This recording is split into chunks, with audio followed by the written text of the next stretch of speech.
90 రోజుల కోర్సు పూర్తి చేస్తే చాలు 100% ప్లేస్మెంట్ సపోర్ట్ తో సాఫ్ట్వేర్ జాబ్ మీ సొంతం. వెంటనే కోడ్ జ్ఞాన్ డెస్టినేషన్ ని సంప్రదించండి. నమస్తే, వెల్కమ్ టు సుమన్ టీవీ. నేను మీ విష్ణు. ప్రస్తుతంతో పాటు certified financial planner Ram Prasad గారు ఉన్నారు. సో వారితో మాట్లాడదాం. నమస్తే రామ్ ప్రసాద్ గారు. రామ్ ప్రసాద్ గారు, చాలామంది ఒక మంచి టాపిక్ గురించి అడుగుతున్నారు. స్టాక్ మార్కెట్కి సంబంధించిన పోర్ట్ఫోలియో ఎలా మెయింటైన్ చేసుకోవాలో అందరూ చెప్తున్నారు. బట్ మ్యూచువల్ ఫండ్కి సంబంధించిన పోర్ట్ఫోలియోని ఎలా మెయింటైన్ చేసుకోవాలి, ఎన్ని వెరైటీ ఆఫ్ స్కీమ్స్ని మనం పోర్ట్ఫోలియోలో పెట్టుకోవచ్చు, సో దీని గురించి సుమన్ టీవీ ప్రేక్షకులు, మీ అభిమానులు చాలా రోజులుగా అడుగుతున్నారు. సో దీని గురించి డీటెయిల్డ్గా తెలియజేయగలరు? సార్, డెఫినెట్గా అండి, ఇది మంచి క్వశ్చన్, ఆన్సర్ చేయాలి. యాక్చువల్గా ఇప్పుడు మీరు అడిగారు కనుక ఎవరి అండర్స్టాండింగ్లో వాళ్ళు చెప్తారు. మీరు 6 స్కీములకు మించి ఉంచుకోవద్దు, కేటగిరీకి ఒకటే స్కీమ్ పెట్టుకోండి, ఓకే 15 స్కీమ్లు ఉన్న వాళ్ళు ఉంటారు. అలా అని వాళ్ళది రాంగ్ పోర్ట్ఫోలియో కాదు. ఎందుకంటే ప్రతి మ్యూచువల్ ఫండ్ కూడా మీ అవసరానికి అనుగుణంగా మీరు సెలెక్ట్ చేసుకుంటున్నారు. ఇప్పుడు మ్యూచువల్ ఫండ్స్లో 10కి పైన కేటగిరీస్ ఉన్నాయి. ప్రైమర్లీ డెట్ అండ్ ఈక్విటీ అంటాం, కానీ ఈక్విటీలో ఎన్ని కేటగిరీస్ ఉన్నాయి? ఈక్విటీలో మీకు సెక్టారల్ ఫండ్స్ ఉన్నాయి, థీమాటిక్ ఫండ్స్ ఉన్నాయి, బ్లూ చిప్ ఫండ్స్ అంటారు, మిడ్ క్యాప్ అంటారు, large, mid, small cap, mid and large cap, international exposure ఇచ్చే ఫండ్స్ ఉన్నాయి, కంప్లీట్గా ఒక ఇంటర్నేషనల్ ఎక్స్క్లూజివ్ ఒక కంట్రీలో ఇన్వెస్ట్ చేసే ఫండ్స్ కూడా ఉన్నాయి, చైనా ఆపర్చునిటీస్ ఫండ్స్ ఉన్నాయి, ఓన్లీ చైనా మార్కెట్లో ఇన్వెస్ట్ చేస్తారు, నాస్డాక్ ఫండ్స్ ఉన్నాయి, ఓన్లీ యూఎస్ నాస్డాక్ ఇండెక్స్ని ట్రాక్ చేస్తుంది. అలాగే కొన్ని రిలీజియస్ ఫండ్స్, షరియా ఫండ్స్ అంటారు, షరియా ఫండ్స్, ముస్లిం షరియా లాస్ని మాత్రమే ఫాలో అయ్యే ఫండ్స్ ఉన్నాయి. అంటే మీ ప్రతి అవసరానికి ఒక ఫండ్ ఉంది. సో మీ అవసరం ఒకటే అనుకోండి, ఒకే అవసరం, ఒకటే లక్ష్యం, ఆ లక్ష్యానికి 2 ఫండ్లే సూట్ అవుతాయి, చాలు. మీ పోర్ట్ఫోలియో 2 ఉండాలి. ఇప్పుడు ఇంకొక వ్యక్తి ఉన్నారు, ఆయన అవసరాలు పలు రకాలైన అవసరాలు ఉన్నాయి. ఆయనకు ఒక పాప ఉంది, ఒక బాబు ఉన్నాడు. అవును. అతనేమో నా బాబు హైయర్ ఎడ్యుకేషన్కి మనీ పెట్టాలనుకున్నాడు, పాపకి మధ్యలో అవసరాలు కానీ నాకు గోల్డ్ కావాలనుకున్నారు. ఆయన గోల్డ్ ఇన్వెస్ట్ చేస్తున్నారు. మీకు గోల్డ్ మ్యూచువల్ ఫండ్ కూడా ఉంది. గోల్డ్ మ్యూచువల్ ఫండ్ ఎలా చేస్తుందంటే గోల్డ్ రిలవెంట్ వాటిలోనే ఇన్వెస్ట్ చేస్తాయి. కానీ మీరు ఫిజికల్ గోల్డ్లో పెడితే వచ్చే రిటర్న్స్ కన్నా gold mutual funds 3% alpha generate చేస్తుంది గత 10 ఏళ్ళు. Mutual funds, gold mutual fund డైరెక్ట్గా గోల్డ్లో కాకుండా గోల్డ్ మ్యూచువల్ ఫండ్స్. ఎస్, అంటే ఆ ఫండ్ గోల్డ్లోనే ఇన్వెస్ట్ చేస్తుంది. దాని underlying asset is gold. Right right. మరి ఫిజికల్ గోల్డ్లోనే పెట్టకుండా గోల్డ్ మ్యూచువల్ ఫండ్లో ఎందుకు పెట్టాలి? దానికి ఒక రీజన్ ఉండాలి కదా. ఈ gold mutual fund physical gold కన్నా 3%, 4% రిటర్న్ కూడా హయ్యర్ ఇచ్చింది. మనం ఈ మధ్యలో సవరన్ గోల్డ్ బాండ్స్ కూడా విన్నారు.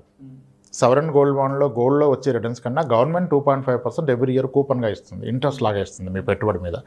కానీ గోల్డ్ మ్యూచువల్ ఫండ్ దానికన్నా కాస్త ఎక్కువ రిటర్న్ ఇచ్చాయి. ఓకే. ఈ అవగాహన ఉన్నవాళ్ళు పాప గురించి గోల్డ్ కొనేటప్పుడు, ఎందుకంటే గోల్డ్ ఎలాగో ప్రతిరోజు అవసరం ఉండదు పాపకి, ఆ ఈవెంట్కే అవసరం కాదు, అకేషనల్గాను లేదా ఒక ఈవెంట్ కానీ ప్లాన్ చేస్తారు కదా, మ్యారేజ్కి ఇన్ని తులాస్ కావాలి అన్నప్పుడు ఈ రోజు నుంచి గోల్డ్ కొనుక్కుంటే గోల్డ్ అలాగే ఉంటుంది. మీరు కొన్న 10 గ్రాములు 10 గ్రాములు లాగానే ఉంటుంది. కానీ ఈ రోజు కొనే 10 గ్రాముల అమౌంట్ కనుక మీరు మ్యూచువల్ ఫండ్లో ఇన్వెస్ట్ చేసి 20 ఇయర్స్ తర్వాత తీస్తే ఈ 10 గ్రాముల ప్లేస్లో మీరు 40 గ్రాములు కొనుక్కోగలుగుతారు. ఓకే. మీరు గోల్డ్ని ఫిజికల్గా కొని పెట్టుకోవడం కంటే కూడా ఈ గోల్డ్ మ్యూచువల్ ఫండ్స్లో కొనుక్కోవడం వల్ల రిటర్న్స్ అనేవి హై ఉంటాయి అంటారు లాంగ్ టెన్యూర్లో. అప్పుడు మీ అవసరానికి దీన్ని గోల్డ్గా కన్వర్ట్ చేస్తే మీ 10 గ్రాములు కొనుక్కున్న డబ్బులు కనుక గోల్డ్ మ్యూచువల్ ఫండ్లో పెట్టి ఒక 15 ఏళ్ళు ఆగినట్లయితే మీరు ప్రాబబ్లీ 25 to 30 గ్రామ్స్ కొనగలుగుతారు. మీరు 10 గ్రాములు కొన్నది ఈ రోజుకి కాదు కదా, మీ పాప మ్యారేజ్కి కదా. అప్పుడు గోల్డ్ మ్యూచువల్ ఫండ్ ఆయన కరెక్ట్. ఓకే. అలాగే ఇప్పుడు ఇందాక అన్నాం షరియా ఫండ్. షరియా ఫండ్ దాని గురించి ఎక్స్ప్లెయిన్. షరియా ఫండ్ అంటే షరియా రూల్స్ కొన్ని ఉంటాయండి మనకున్న అండర్స్టాండింగ్లో. ఇంట్రెస్ట్ వచ్చే వాటిలో వాళ్ళు ఇన్వెస్ట్ చేయరు. ఇంట్రెస్ట్ వచ్చే వాటిలో బ్యాంకింగ్ అండ్ ఫైనాన్షియల్ సర్వీసెస్లో ఇన్వెస్ట్ చేయకూడదు షరియా రూల్స్ ప్రకారం. Okay. Next unethical practices like liquor కంపెనీస్లో కానీ టొబాకో కంపెనీస్లో కానీ ఇన్వెస్ట్ చేయకూడదు.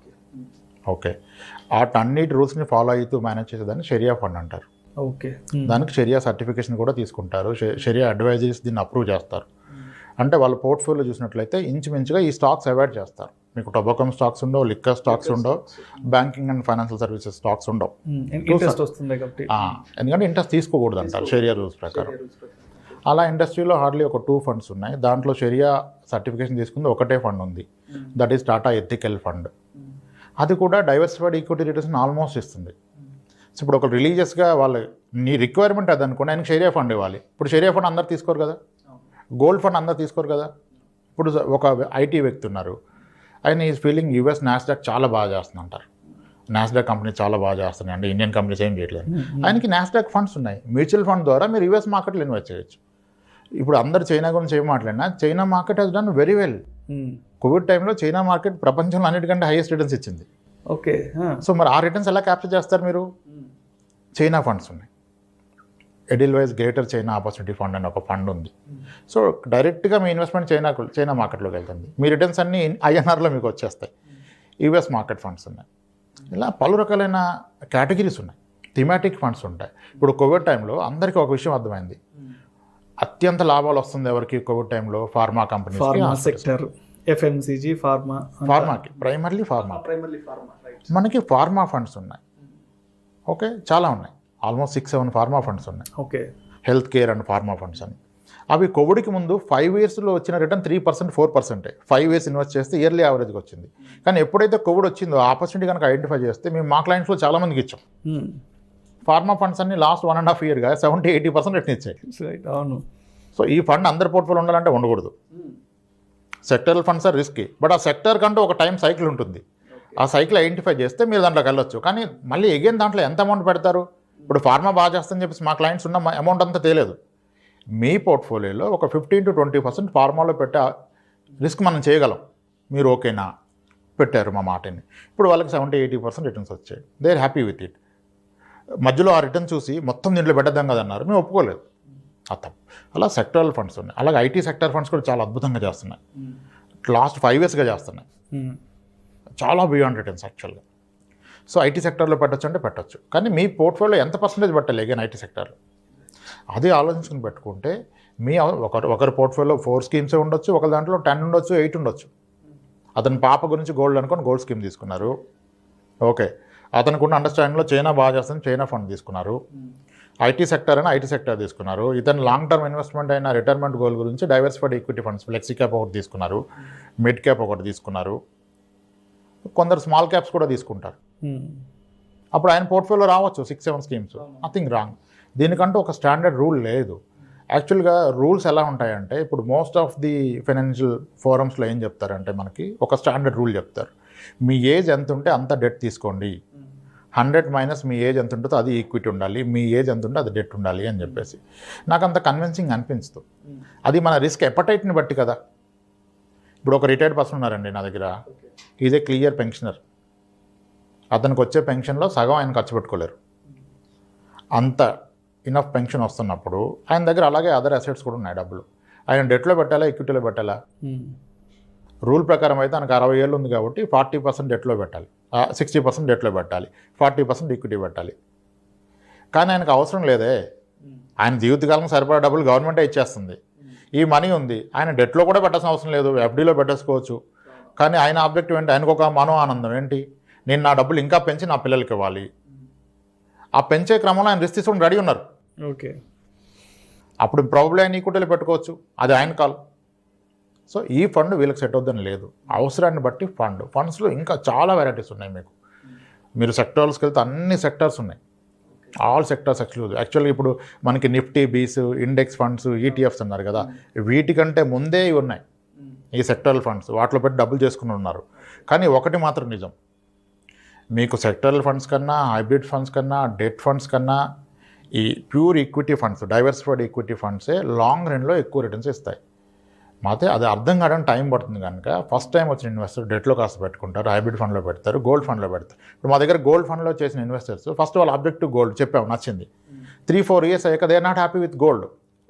ఎందుకంటే సార్ ఈక్విటీ ఫండ్ ఏమో మనకి 17-18 ఇచ్చేస్తుంది, ఇది 9 ఇస్తుంది కదా అంటే, మేడం గోల్డ్ 5 ఇచ్చింది కదా, నేను చెప్పిన 9 వచ్చేసింది, పర్ఫెక్ట్ 9 వచ్చింది. కానీ ఎందుకు సార్ మనం ఈక్విటీలో పెట్టి ఆ ఈక్విటీ మనీతో గోల్డ్ కొనుక్కోవచ్చు కదా. మీరు అన్నదాని ప్రకారం నేను 10 గ్రాములు కొనేది పెడితే నాకు 20 గ్రాములు వస్తుంది అన్నారు. అదే నేను ఈ 10 గ్రాములు కొనే డబ్బులు గోల్డ్ ఫండ్లో కాకుండా ఈక్విటీ ఫండ్లో పెడితే నాకు 60 గ్రాములు వస్తుంది కదా సార్ 20 ఇయర్స్ ఆగి మా పాప పెళ్ళికి.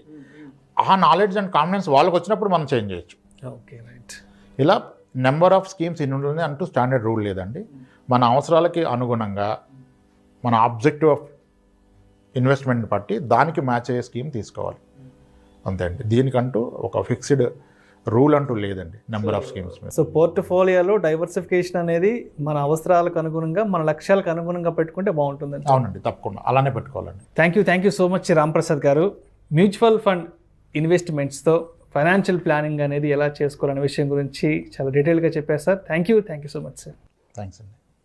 సుమన్ టీవీలో మీ పర్సనల్ అండ్ బిజినెస్ ప్రమోషన్స్ కోసం కింది నెంబర్కి కాంటాక్ట్ చేయండి.